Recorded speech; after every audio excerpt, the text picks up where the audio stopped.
Nakikita mo ba itong hawak natin na 1 peso coin year 2015 reverse die 2?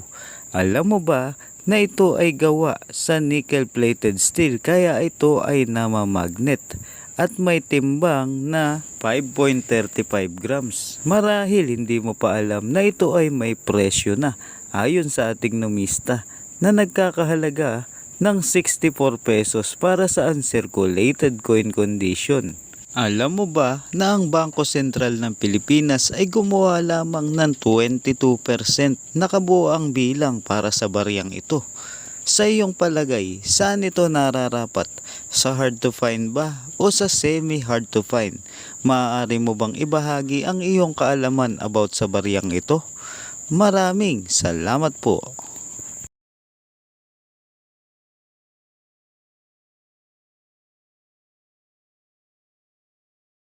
Nakikita mo ba itong hawak natin na 1 peso coin year 2015 reverse die 2?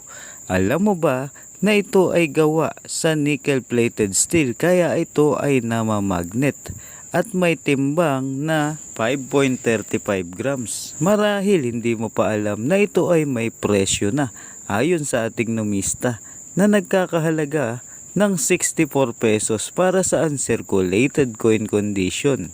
Alam mo ba na ang Bangko Sentral ng Pilipinas ay gumawa lamang ng 22% na kabuoang bilang para sa bariyang ito? Sa iyong palagay, saan ito nararapat? Sa hard to find ba o sa semi hard to find? Maaari mo bang ibahagi ang iyong kaalaman about sa bariyang ito? Maraming salamat po.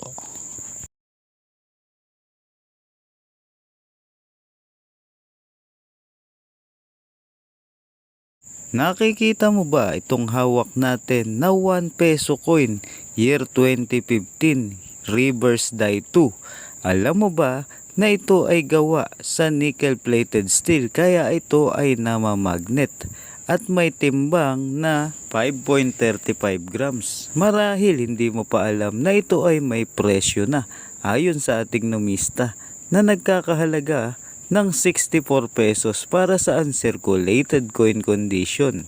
Alam mo ba na ang Bangko Sentral ng Pilipinas ay gumawa lamang ng 22% na kabuoang bilang para sa bariyang ito?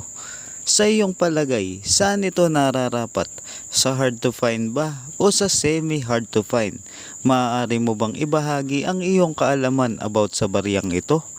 Maraming salamat po.